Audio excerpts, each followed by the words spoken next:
Welcome to It's a Parent Podcast, a show about how our parents raised us, who we are because of it, and what we're going to pass down to our kids. I'm your host, June Chung. Today's guest is Darnell Lamont Walker. He's a writer, filmmaker, teacher, death doula, entrepreneur, world traveler, and dad to a 20-year-old son. He's pretty much a Renaissance man. When I met Darnell for the first time and when I heard his story, I couldn't believe what this man has been through. I'm so thrilled that I got to talk to him and you get to hear it. Here he is, Darnell Walker. Darnell Walker, you're actually the first guest on this pod. I'm going to be a new dad soon. That's the big thing. So the impetus of this podcast is asking other parents or people that have interesting lives. And I want to figure out how to raise my daughter to be like people I admire. And Darnell, your last name's Walker. And I feel like your last name is so appropriate for you because you definitely, cheesily enough, like walked your life. I mean, you're still a young man, you know, in terms of like life stage, and you have so much to do. You have a teenage son, and I admire your lifestyle. I admire who you are and the interests you hold. So I know I'm gassing you up, which I appreciate it. No, I'm listening, and I'm just like, yeah. Go on. No, it's cool. It's awesome, man. Yeah. I think I've done that. I think I used to always think about that. Like, I wonder where my last name, because I remember in like elementary school, we learned that people got their last name from like things they did at some point. And I was like, yeah, my people probably walked this life, walked this earth, walked everywhere. Yeah, and I was like, yeah, I like that. I'll hold on to that. And so here we are. Yeah. And we met through a writing program called Sesame Writers Room, and which was all about diversifying the kids' writer space. And I heard your story. I was like, whoa, this guy's like, children's writing is not the stop. It's just one part of the bigger story that is Darnell. But before we talk about the now, I was wondering if you can open up with where you're from and sort of like what your home life was like. Yeah, right on. So I am from Charlottesville, Virginia, which, no one knew Charlottesville until like 2017. It was like, oh, Charlottesville, that's Infamous. Cool. Is that North Carolina? I'm like, no, it's Virginia, whatever. And now I'm like, Charlottesville, and people are like, oh. And I'm like, yeah, it's fine. It's but growing up, beautiful town, good place to kind of grow up, relatively, speaking of other places and all that. But I came from I had a very, very dope childhood. I was one of those kids who was allowed, just given this abundance of freedom, right? And I had, my bike. Me and my friends would jump on our bike and just be gone all day. And, 20 miles. It was easy to just clear like 20, 50, probably 100 miles a day riding through the woods. Home was great. My folks were really just some loving folks. I think back to my childhood, and it's so crazy because I think when you're a kid and you have this childhood, or any childhood you have, you just think that that's normal. You're like, oh, well, this is everyone's childhood. And then you grow up and you start having conversations, and it's like, oh, I'm sorry that happened to you. No, my childhood wasn't like that. Or, oh, wow, and so I realized early on in my adulthood that my childhood was pretty close to perfect. Never really got in trouble. I was probably a bad kid, but I was smart enough to hide it. And I spent a lot of time in my grandma's house. And so my grandma, I was like the favorite grandkid. And so she believed everything I did was just amazing, which really helped me, go into many different things in life, which was fun. It was like, oh, I want to do this. She's like, you should go for it. Go for it. I'm like, I'm gonna do it. I'm gonna do it. What would you say your parents raised you mostly, or your grandmother did? My parents did, but if any free time I had, I was like, I'm going to my grandma's house. Like I remember getting in trouble once as a kid. I don't even remember what I did. I was probably like 7 or 8. And my mom was like, "You keep acting up, I'm gonna send you to your grandma's house." And I just started packing my stuff like, yes, because I I could love just my see you grandma. I could see you getting in trouble on purpose and be like, "Oh no, send me to grandma's. I'm in trouble." Oh, 100%, 100%. But even, in high school, my folks, because we have Charlottesville, and then there are these little towns, not really even suburb. I mean, it's like country towns outside of Charlottesville. And so when I was in 10th grade, my folks moved to one of those country towns. They were like, "Yeah, we're moving." My stepdad, his mom died, and so they moved into her house, to that house. She left in the house, and so they were like, "Yeah, we're just gonna move down to the country." I was like, "Oh, absolutely not! Just pack my stuff up, bring it to my grandma's house." And I did move into my grandma's house when I was in 10th grade because I was like, There's Mm, no way I am moving to that country town. And it was like 45 minutes down the road, but I was like, there's no way, not happening. I'm not waking up yeah. early to go to school. I'm not, no, it gets dark out there at night. I can't ride my bike. I'm not doing it. And so, yeah, but overall, it was a great time, man. It was like, I look back and I think like it was a childhood I wish everyone could have. What are you talking to kids your age at that moment and thinking, "Whoa, your life is like that?" Or is this later in life that you're It wasn't realizing till this? Yeah, it wasn't until later in life. Like I had friends then who I'd go over their house and I knew it was different. But we were all playing together, and so I knew it couldn't be that bad. But it was later in life when I'm talking to people and they're talking about not having food or just not having Mm, love. Really, sadly I did a documentary years ago. And interviewed a friend in there, and my friend, he left town in like 8th grade, and I never, no one knew why he left. Like it was just one day he was at school and one day he wasn't, and then we didn't see him for years. And we realized that his in the interview he talks about his mom just waking them up in the middle of the night and just running because they were being abused by the stepfather. And it was like, oh, I didn't know, like we didn't know. And so I right. knew, and I found this out just a few years ago. And so, yeah, it was when I grew up and just started talking to people, and it's like, oh, but I just assumed we all came from Charlottesville. Of course, our lives were good, but no, it doesn't work out that way. Um, you mentioned you had a stepdad. Could you describe your family structure a little of how your family Mhm, is built or how you grew, like, if your parents got divorced when you were young mhm. or, if you've only Oh known yeah, your stepdad for me, or if so siblings too. Do you have any siblings? I Well, forget. well, yeah. So this is like this is a modern family situation, right? And it's kind of like, Yeah. especially when like you ask black folks to describe like how many siblings do you have? So I have my mom and dad. I have no memory of my mom and dad being together. So as long as Okay. I've had a memory, I've had a stepdad and a stepmother, right? They they've both been with someone for at least since I was like 3 or 4-ish, 5, somewhere around there. I Oh, think my so first but you still have relationships both Oh, biologic yeah, on parents, both but sides. Yeah, they've yeah, yeah. met new partners Exactly. and they're living there. Okay. Exactly, and then so there's me. I'm my mom's only kid. My dad, my biological father, has 2 daughters. My stepdad has a son and a daughter, and then I have a godmother who was my mom's best friend who has 4 kids, and I would like, we're all close. I'm close to everyone. But I was sort of raised on my own. Like me and my stepbrother are close in age, and we're close.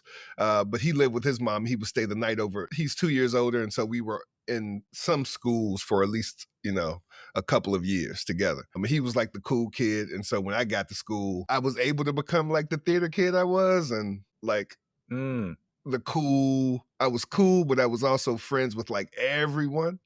Um, and because it didn't matter, because they were like, "Oh, that's Charles's brother. He's cool. He's all right." So by default, nice. I was just cool. So it worked out. Are you are But you the yeah, youngest? What's the age gaps? no. So in my on my biological father, I'm the middle kid.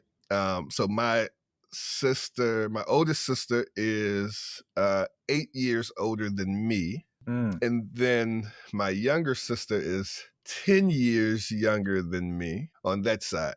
And then my stepdad's kids, I'm the youngest. And so I'm 2 years younger than Wow. my stepbrother. Yep. What does that do to your psyche at that age? Because it's always like when you talk to people, oh, you're the youngest, you're this way, you're the Mhm. oldest, you're this way, but you are caught in the middle and younger and older.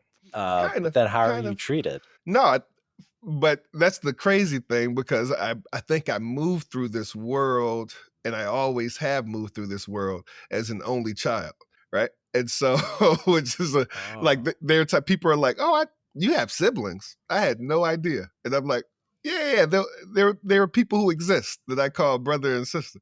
But even me, like I'll just be out there, and I don't forget. Of course, I don't forget about them. Like I love them all, but sometimes it just doesn't feel like I have siblings. And I think it's always been that way for me. So it's never been a thing. Like they were never like ever present. It was I'd see them Mm. sometimes. It's like, all right, cool, yeah, I yeah, yeah. Like, actually, from what I know about how kids are raised and how they turn out, I actually think you're like a middle child syndrome kind of thing because they are left to their own devices. And mhm, then, like, because the older one fighting with the parents, the younger one is the baby, and the middle yeah. one is just like, what the F do I do? Yeah, I'm out here like Jan You Brady, got to do your own just like thing. I guess I'm out here. Yeah, whatever.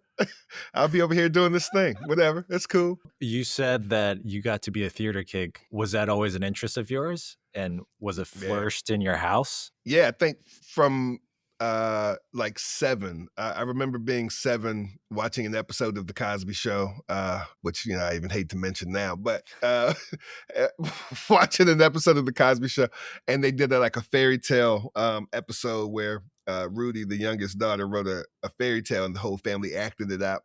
And I just remember thinking, like, I want to write a fairy tale. That looks fun. And so I write Mm. this story. My parents read it, whatever, and they're crying because it's about this little boy who ran away from home, and they thought I actually ran away from home because I left the story on my bed, and they thought it was like my runaway note.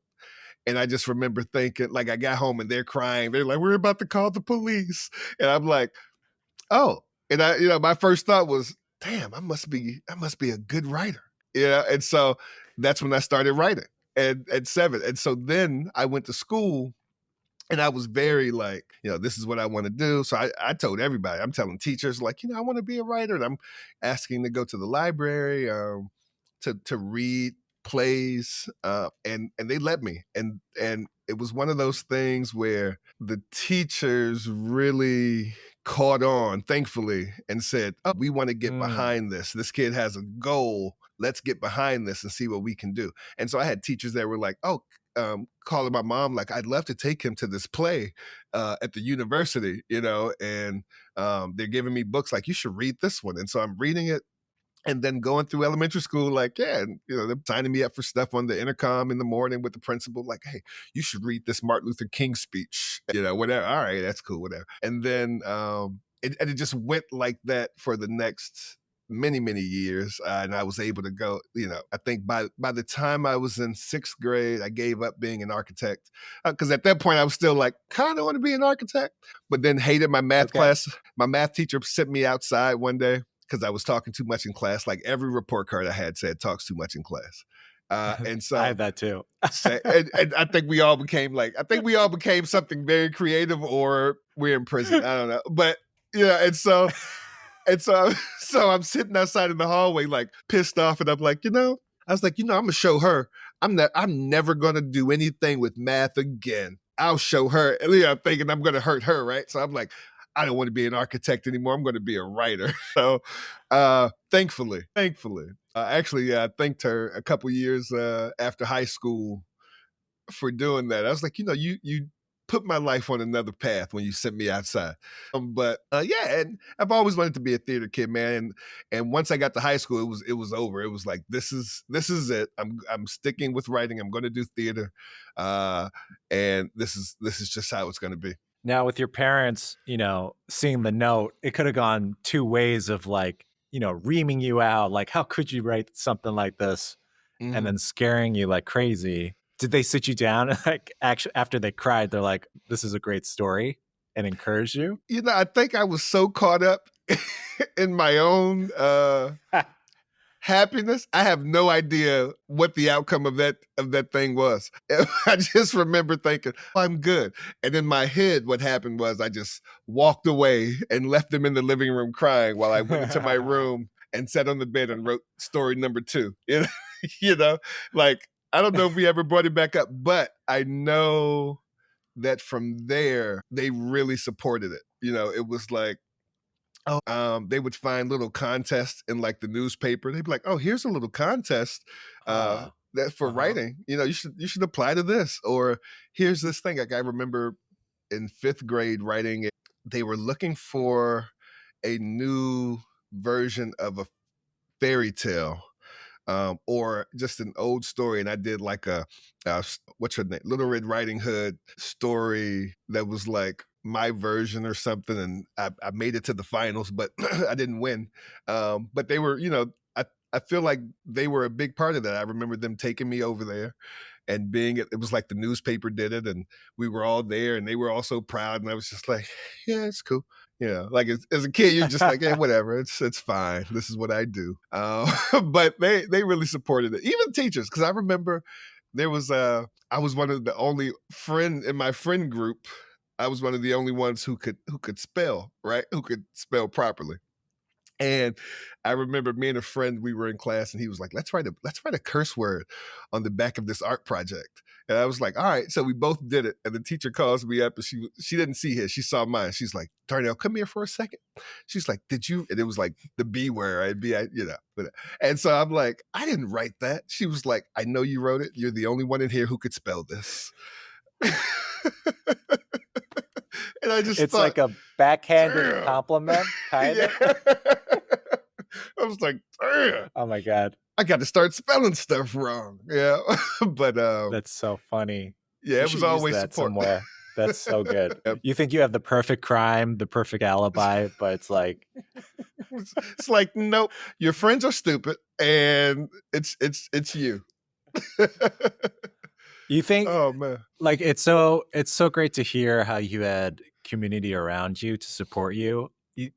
Was there a sense of like, if you didn't have the teachers, you'd still end up where you are? Or like, Yeah. was it a goodwill hunting situation where it's like Darnell is so smart, so keen, like he needs to make it big and we need to support him all the way? Yeah, no, the teachers were they were a huge part. I'm not going to downplay their part. If they hadn't stepped in, it's hard to say, because there was even going through like all of that, wanting to write, doing the contest, getting the support from the teachers, all the way up until 15. Yeah, that's like 10th grade, right? So like 10th grade, it still didn't seem like something that was extremely possible. It was like, oh, I know I can write, but I don't know what happens from here. And everyone I met that was writing, like everyone was white, right? And so it wasn't until 10th grade that I had this one teacher who we're still friends, like great friends to this day. But she was a young Black woman who had just finished grad school, came back she was from Charlottesville, came back. It's in that moment where you're like, okay, I'm gonna go teach. I'm gonna figure out what I want to do. I'm gonna teach for a year or whatever. And so she came back, and she's like, yeah, I'm in class, and she's like, oh, you should write this. Let's do this. And she really honed that thing. But also she said, I'm going to take a bunch of kids to LA. I'm take a bunch of seniors to LA, but you're a sophomore. I want you to come. And my mom was like, yeah, take them. And so she takes us to LA. And I was like, oh, one, I met someone who looks like me who writes. And so I know that's possible. But two, there's a world out here that, that I didn't know. I mean, I knew it was out there, but I didn't know it was like this. I have to leave my hometown now and do this thing. And so that is when I realized, like, oh, I can be a writer. And so I Wow. didn't know. I think that was the moment where it had to happen. And so teachers are so important. Representation is so important. But on the other side of that, if those teachers up until that point hadn't supported it, up until 15, 10th grade, I think it would have been okay. I would have been fine. Mm, But I think there's this like phenomenon, right? I guess we call it that, in in the especially in the Black community, where everyone recognizes the person who can make it out, and they mm, get behind and they rally behind that person. So I had cousins who were, I had cousins who were selling drugs, cousins who were doing like a bunch of stuff that they should not have been doing. Who were like, and I'm trying to hang out with them at night. I'm outside. I'm like, whatever, it's 3 o'clock in the morning. They're outside selling drugs. I'm out there like, yeah, I'm out here too. And they're like, man, you need to go back in the house. You getting out of here. You are not. And so when college came, they're like, yo, you going to college? You gonna make it? Don't you come back? Da da da da. And so it was like those people too got behind me just as much as the teachers did, because it was mm. like you're not going to do this because you have something that can make it outside of here. So yeah, I What do think you I what was do you still think made. it Yeah. was? What do you think it is about yourself at that point, or whatever your parents are? Is it that you heard it enough that you believed it, and I need to keep it up? Or like, where does that drive Mhm. to not be with your friends, not sort of get in trouble, Mhm. and do the quote unquote right thing and get out? Like, what does Yeah. the come from? You Yeah. think? I think it was more so seeing a world, like knowing there was a world out there that I fit in, because I never felt like I fit at Uh, home. Like it didn't feel like, oh, this is where I belong. Like I knew that that wasn't the place I could stay, um, early on. And so mm, like I was a kid, and I had my mother's mother lived in Detroit. And so, as a kid, my mom would put me on a plane and send me to Detroit for the summers. And so I'm flying. I'm like on the plane meeting people at the airport. I'm 7, 8 years old, and these grown people are talking to me like, yeah, yeah, this is cool. You're flying and you're doing this, and I'm like, and I'm in a full suit because she works at the airport, so I had to wear like a kid suit, you know, and I felt like this. I belong out here. I don't know what's happening, and then my friends, what they were doing, I had no interest in, and so it was just I knew I had to go, and because of that, it was like, what do I need to do? Like, I think once you realize that, you try to figure out, or at least me, what do I need to do to get out there? Okay, gotta at least have mm, good enough grades to get into a college far, far away. I need to, keep right. I need to do this. When I was in high school, I was sending letters I remember sending letters to Spike Lee, to different high schools that were like boarding schools, and saying like, listen, if you ever need someone to work on your set for free, I'll do it. Yeah, and this is when you had to write letters. There was no email at the time. You know, Writing boarding schools and filling out applications and getting in and talking to my mom like, okay, listen, I got into this school. How can we make this this work? And she's like, well, your granddad lives an hour away from here. Maybe, this. And of course, mm, I think we just stopped talking about it. Like, I don't know if I was like, this is fine. This high school is fine. I'm still going to get out. But I was doing it. I was like ready to go. And then, of course, right after LA, I was like, yeah, yeah, this is it. I think one of the most dangerous things you can do is show a kid like the world or something new that excites them, because they can't go back. Yeah, it's like, oh, but mm. it's good. You got to do it. But usually that kid is Yeah. like the one who goes. Like I have a friend who he's one of 10 children, and in high school he got a scholarship to go to Barcelona, and he got back and literally he was like, and that's what changed my life. He was like, I got back and knew I couldn't be at home anymore. And he's the only one of 10 who left the city, who left town, Mm. who's like living this life that he's always wanted to live. And he says it's because of that trip to Barcelona. And so for me, it was that trip to LA. Your story about going to LA made me think of like I was in this Broadway club in high school. So Hmm. the whole student group was about going to Broadway shows with discounted tickets Oh, right because you're on, right on. students. And I was watching the 25th annual Putnam Spelling Bee show. And at the time, it starred Greta Lee, who's Oh, now Okay. in past lives Mhm. and a bunch of other Netflix shows and stuff. And she was one of the students in the play. And I saw her. I was like, Oh, wow. that's amazing. Oh, wow. Yeah. That was really cool. So if I ever make Greta, I hope I could tell her that one Oh, day. you But gotta tell it. that You made me gotta think, send her that email. What do you mean? yeah. Yeah. But okay. And then maybe we can transition to who you are now. I mean, I feel the same way growing up. Like I fit in, and it took a long time for me to find my people. And I'm Mhm. glad I did now. But you're a man that travels a lot. You've put some roots down in Georgia now, but like, Mhm. do you feel like you fit in now wherever you are? Like, do you feel good? No. I I know that's a so loaded question. Yeah, no, no, no, how no. do you yeah. No, there's yeah, I feel great. I feel great. But um I don't I think there's a problem with traveling. Traveling is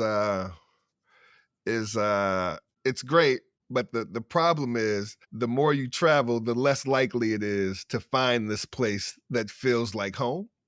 So it's like Mhm. there's this curse, right? So I'm in Georgia, but it feels great, like it's home. But then I got to leave here too. It's like I got to leave here and get my fix of other places. Like I'm excited to go to um, Italy in the next day, just so I can walk around at like 2 a.m. and see people and hop on a scooter and go see a fountain or this beautiful thing. Um, and just being in the world. There's no one place that has everything that I would love to do, which is Mhm. sad. I get sad thinking about it sometimes because it's like, huh, is there just right? But I don't think that exists because I've seen too much. And I think at one point it did exist, but then I kept traveling. And so now Mm. I'm just like, okay, so I come home to Georgia. So anytime I'm in Georgia, it's mostly to recharge, and it feels good. Like I get exhausted out there, and then it's like deadlines and deadlines and deadlines, and it's like I need somewhere where I can just be. And then I just bought a place in not just but like a year and a half ago. I bought a place in Detroit, also, and Detroit's like on this is changing. And I get there and that feels good too. But also that's not home. Um, and so yeah, just Right. work just I don't know if I'll ever find home or just right, but right now feels good. So I do feel good. Um, but there are those moments where I do get sad thinking, huh, it's kind of like you ever see Quantum Leap? Yeah. Did you ever Where watch that show? Yeah. you It's get into like I different people's yeah. bodies and Yeah, and it like the whole show was like this guy who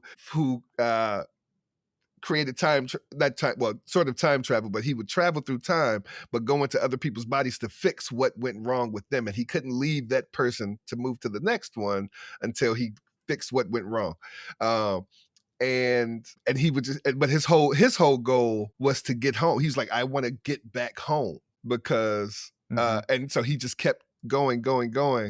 And I remember the last episode, I'll never forget it. I was a kid. I was maybe like 10 or 11 or something.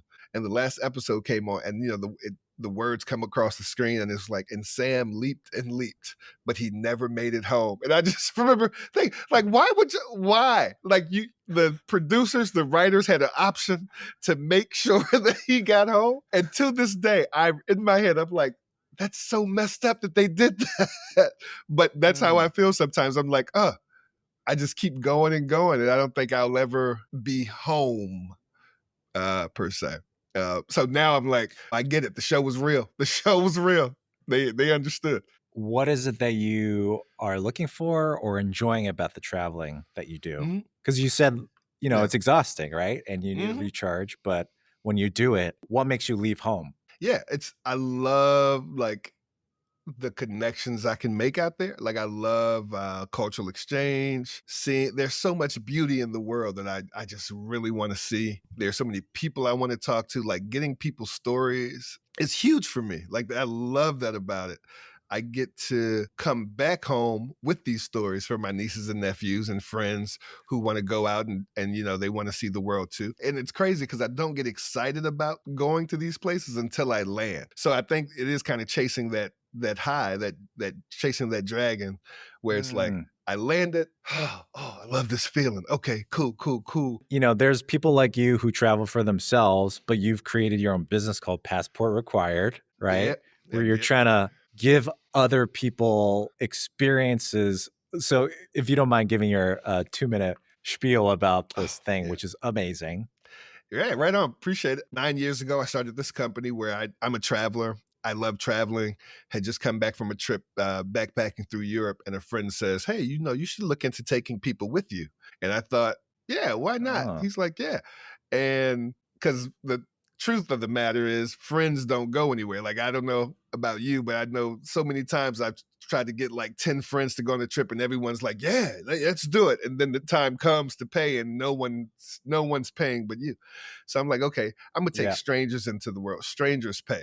And so I took strangers out there in the world and thought, I gotta keep, let's keep this company going. And so we've done so many countries so far. We do at least 10 trips a year. And the whole thing is just taking people on secret trips where they don't know where they're going.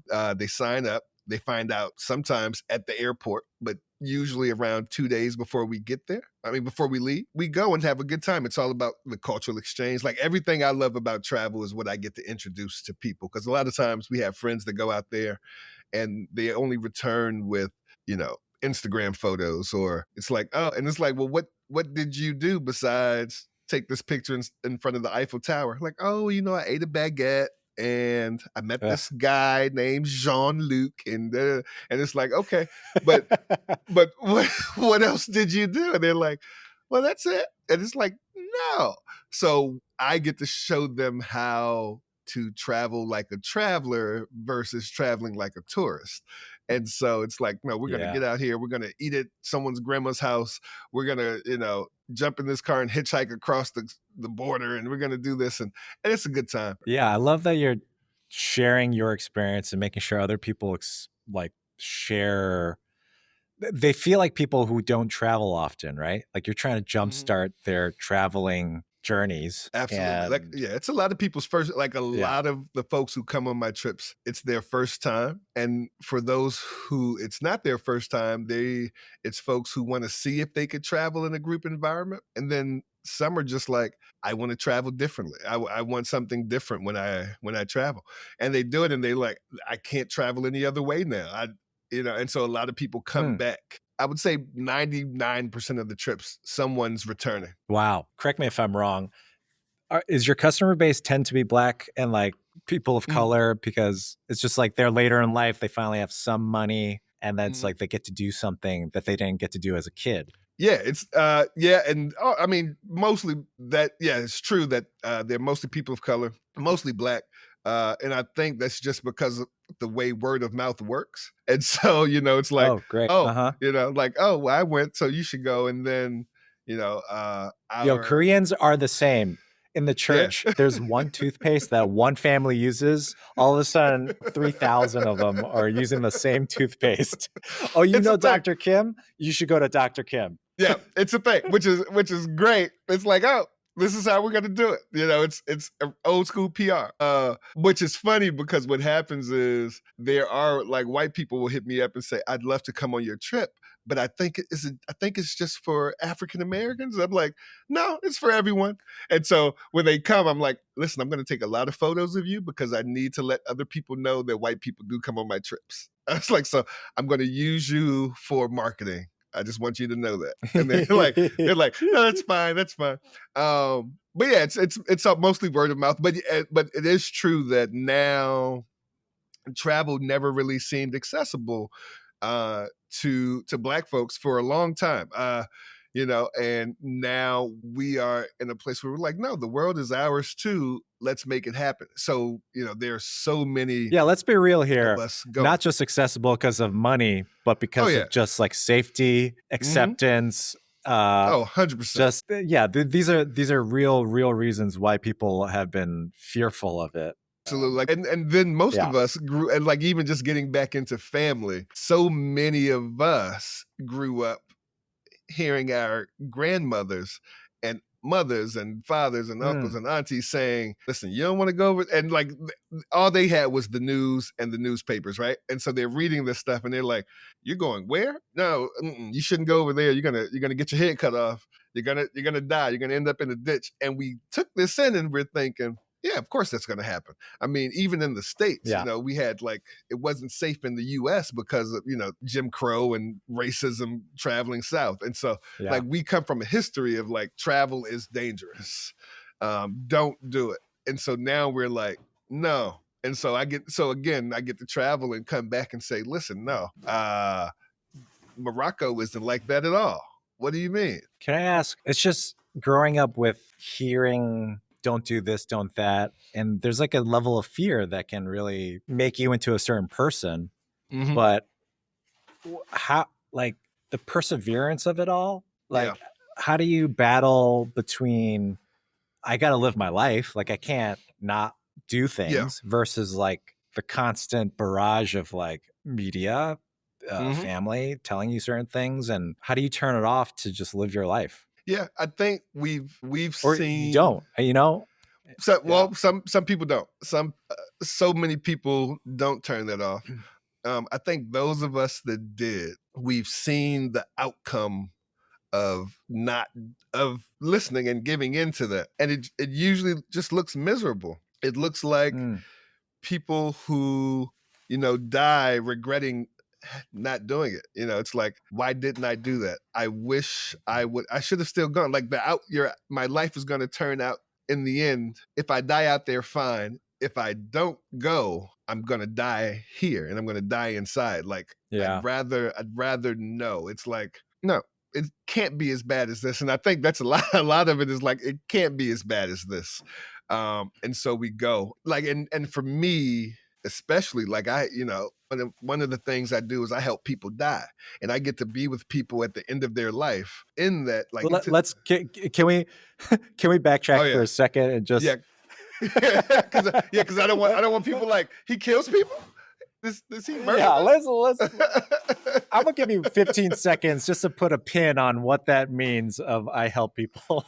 Yeah, you're a death I'm a death doula. doula. I'm a death doula. I help people maintain dignity at the end of their life. Basically, I help them transition in whatever way, in whatever supportive way that I can.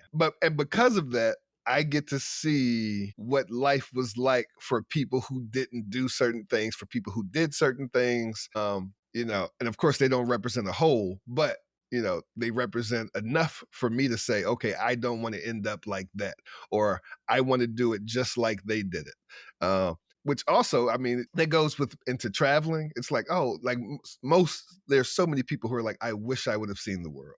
I wish I would have gone here. I wish I would have lived the life that I wanted to live instead of listening to other people, which goes into like these people telling you, hey, the world is messed up. And I get to go out there and say, actually, the world is an amazing place. Of course, there's some messed up people in it, but overall, highly recommend. But also it goes into what I do. Like, in the children's space, I get to take these things that these people tell me, and they, and then somehow create content for kids, hoping that it translates enough so kids will not turn out the way that some of these adults have turned out. Like there's that Frederick Douglass quote that says, it's easier to build a child than it is to repair broken men. And so a lot of times, because a lot of the clients that I have as a death doula are much older, and it was another generation of folks like our grandparents, sometimes our parents. That was a generation of folks who didn't do a lot of things, and for those reasons that were completely unsafe. They were living in places that didn't protect them. The world was against them, like really, truly. So they didn't get to do a lot. And so I get to like take this information from them and then put it into stuff for kids and say, listen, okay, I want to help you turn out a different way. I want to help you find joy where joy didn't exist before. That's like a perfect segue to this next section of the podcast. I'm starting this because I'm going to be a new parent. I want to raise my child the same way, learn from the mistakes of the past, learn from the mistakes of my friends in terms of, or not even mistakes, like things they've done well. So you have a son Mhm. who's like 18, And 19 now. 19 now, and he Mhm. looks like a spitting image of you. Yeah, yeah. And despite, having a son, which usually means you have to stay home and keep a base and like no longer do the things that quote unquote make you independent. I mean, what was it like having a son when I think you were pretty young yourself when you had Mhm. him? Yeah. Can you just walk me through like what was that moment when you knew you were going to have a kid? I was talking about it the other day. Yeah, no, we were young, man. We were young. We were in college. The final year, I still had a couple more classes, but we were both seniors. And it not, of course, not planned. This is not something seniors sit around and say, we should have a kid. Although I guess there are some. But it was so funny. We were supposed to. It was spring break, and we were supposed to leave to drive to my folks' house in Virginia. I went to school in Florida. I went to college in Florida, and so we were in Florida, and we're leaving that day. I'm packing my clothes up, getting ready to go. And then she pulls up to the house with her friend. Her name's Shauna. Shauna and Natalie pull up to the house, and they come in, and Shauna just walks in, grabs my hand, takes me into my room, and like my roommate's there. So Natalie's talking to my roommate, and she just takes me to the room, and she just gives me this pregnancy test. And I'm like, so are we still going to Virginia or not? Like that was the first thing out of my mouth. God. And she's like, I can't look at your mother like this. I'm pregnant. I can't see your mom and I'm pregnant. And I was like, you're like a week pregnant and no one knows. No one knows you're pregnant but you and now the four people in this house. And we're like, well, hey, we love each other. It's cool. We graduating. It's fine. Let's move to DC or something and whatever. And it's so crazy. And I would definitely get into like what it was like at the beginning, but it's so crazy that I didn't realize how young we were because it just felt like, oh, okay, well, whatever. But I literally never considered how young we were until last year when my son got to college and we're at his orientation and we're sitting there and I'm sitting next to her um, and I'm looking around this auditorium and I'm like, oh my God, that's like all these kids' parents are old. And she was like, no, they're the right age that they're supposed to be when they have kids that are 19. And I was like, oh, were we too young to have children? And it was like, oh, well, you know what? We were 22. So that makes sense. Yeah, we were probably too young. Because now I look at 22-year-olds that are having kids and I'm like, there's so much life. What are you doing? What is wrong with you? Why are you doing that?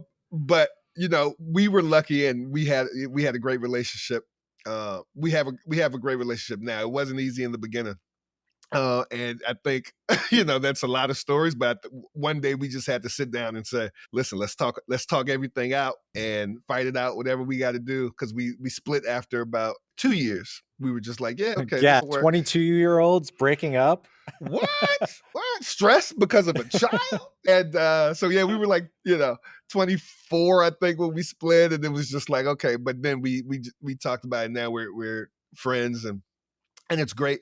But yeah, so we had this young kid, man, who it was great, but it was so overwhelming for a long time thinking like, this might not work out for me. What does it mean for him? But the beauty of it was that I knew that even if I didn't make it, I had this kid I could watch grow up. So it was like either life is going to be good either way because I have this kid who I love watching grow up, and whatever I end up doing, I can still watch him grow. Did you keep a shield from him in terms of like, oh, it's all good, don't worry about it, or did you show your vulnerabilities as a starving artist to him? No, absolutely. So because his mom and stepdad, they're very much the grounded people, right? So they're like, we're planted here, we're doing this, we live in whatever, whatever, whatever. Me, me. So I do all these things. And so it was important for me because I was like, I want a kid who's well rounded and who knows that what this life looks like. And so I didn't hide anything from him. Like we talked about everything, like everything. It was just like, no, this is what it is. Yep, you come into my apartment here. This is how I live here. And that was important for me because I didn't want him. I saw what happened to kids who were sheltered. And not everyone who was sheltered turned out the same way, but I knew enough kids who were sheltered from stuff like that who grew up so stressed and was like, my parents made it, I have to make it. It was like, no, I hope I can make it before you graduate high school. That was my goal. It was like, before you finish high school, I have to have made it or found some sort of success. And it worked out. Like the timing was perfect, and so I'm grateful for that. And now there was a point when he was in like middle school where he wanted to be, a coder, like most kids wanting to get into technology and stuff. And I was like, oh God, I don't know how to raise a coder. What? And then I was like, I'm talking to his mom, like, God, what if he wants to be a doctor or a lawyer or something? What do we do? We don't need doctors and lawyers, and we need artists. Now he's, and now he just won a grant, at his school because they did a documentary, and he won an $8,000 grant for this documentary he helped do, and they were invited to the sports Emmys. Now he's for the last couple of years he's wanted to be a filmmaker and videographer, and I'm like, yes, yes, and which is great because I didn't hide any of that from him, and because I've lived that life. My whole thing now is you need to tell me how I can help you because everything that I've done is to make sure that you were okay. And so if you're applying for these internships, if you're applying for this class, if you need to talk to these people, why you need to tell me that so I can be like, these other parents I hear is like, yes, listen, my son. And so, it's great. I love parenthood, man, especially at this age, because now it's like, all right, cool, we're friends, but it's like I'm still your parent. You're still poor. Right. And but yeah, that's good. It's all good. What's something that you're really proud of? I mean, yes, you're giving him wanderlust and you're giving him like how to live this artistic life. And Mhm. like, is that or something else? What are you most proud of as a parent that you've instilled in him? Good question. Good question, June. I I would say he's really he's leaning into this hustler mentality, right? Like it's like this is what I want. This is how I have to get it.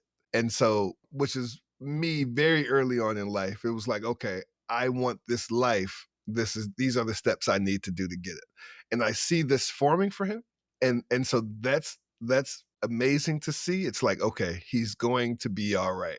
As a parent, it's like what you want. Like you don't want to, die before seeing your kids able to make it on their own. You want to make sure they're like, all right, I'm good. And then you can just at this point, I'm like, all right, if I die now, he's cool. And so that's great to see the independence, to see him actually making it and figuring it out. The reality is like when I was 22, like when she was pregnant with him about a month, yeah, like a month before she gave birth, and actually 2 months before she gave birth, I was so out of breath for like a month. I couldn't. I would walk from like a block and just be wheezing. Thought I was out of shape. I was like, oh God, I'm out of shape.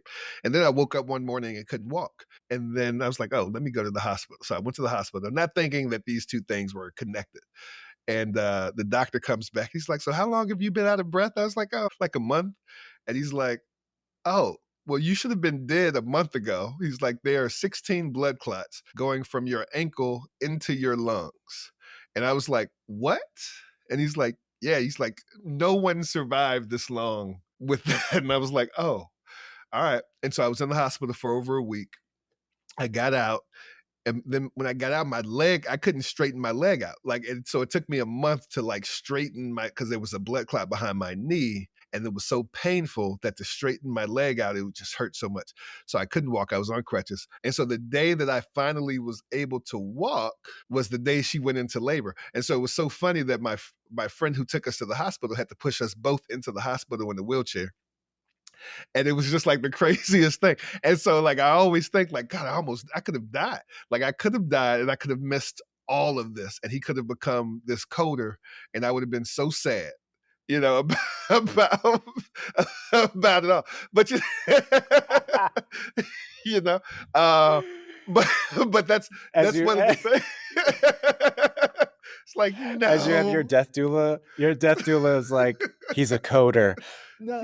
no, no. Oh, that's I would so have been funny. so Artist's sad. worst nightmare. Oh yeah, because I have no idea what to do with it. No idea. And so I would have loved Yeah. him the same. I would have loved him the same had he come out to me as a coder. But it would have it was a thing. But I did but for a while I was like, okay, at some point I'm gonna die. But I hope I just need to live long enough to see that he can do this life fine on his own terms, and I've done it, Yeah. and he's good, and it's going to be great, and I'm happy about that. Just to wrap things up, this podcast is about me. So, what is a piece of parenting advice you want to bestow on me Yes, that I should take on from your years of absolutely. parenting now? Also, I'm so excited that you're having a daughter. That is so Thank good. you. Oh, that's good. Did you want a girl over a boy for the first child? Should I say it on record? Yes, I think you should. I She think you got reads to this. do it. She's gonna I read this many years later.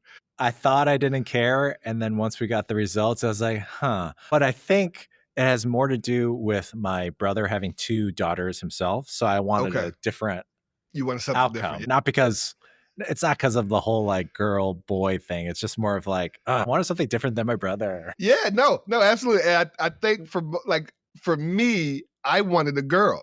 I was like, I want a girl. His mom wanted a boy. It was like, and we had a deal. We were like, if it's a boy, you name him. If it's a girl, I get to name her. Because I feel like most dads want girls because girls cling to their fathers, and it was like, oh, I'm going to be the favorite parent.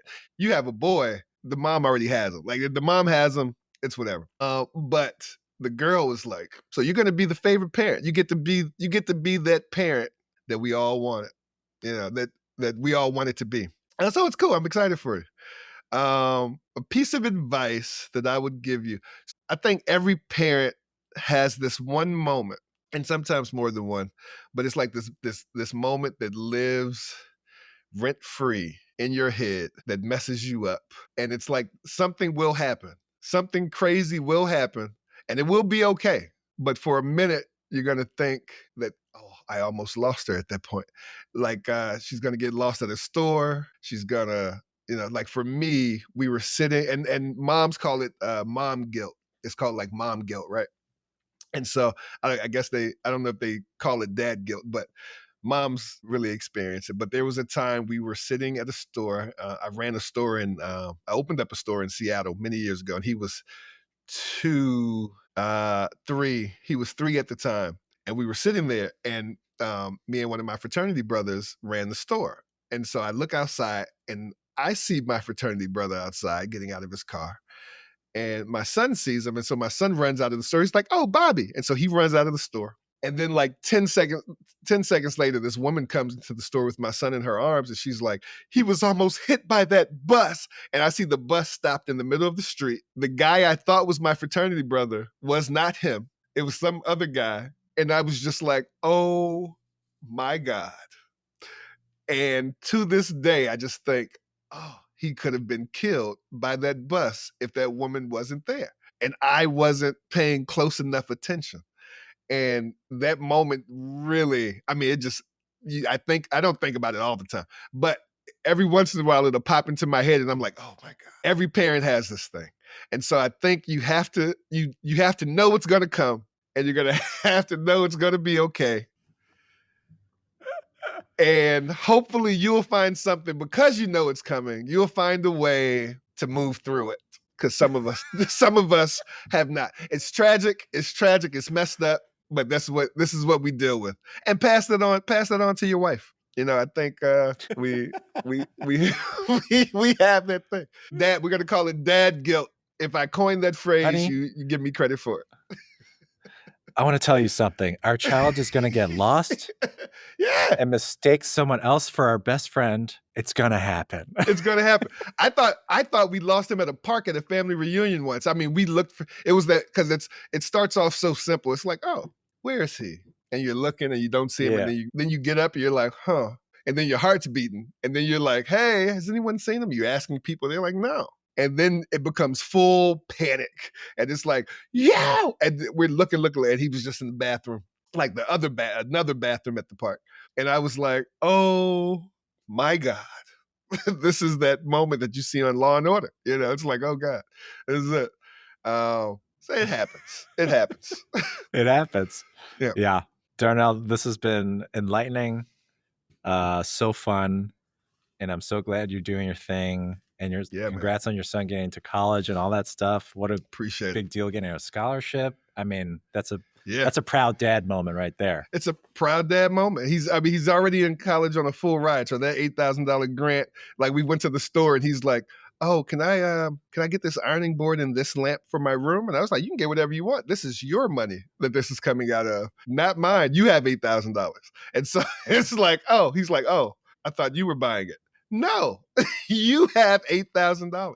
And so we're still parenting our broke children into their adulthood. So remember that too. It never stops. Even when you cry, dropping them off for college, it never stops. Darnell, you are a parent and you are fantastic. Thank you for doing this. If you like what you heard, please subscribe and give us a 5-star review. It's a Parent Podcast is produced and edited by June Chung. The show logo was designed by Shabazzle, and the theme song was produced by Ish D.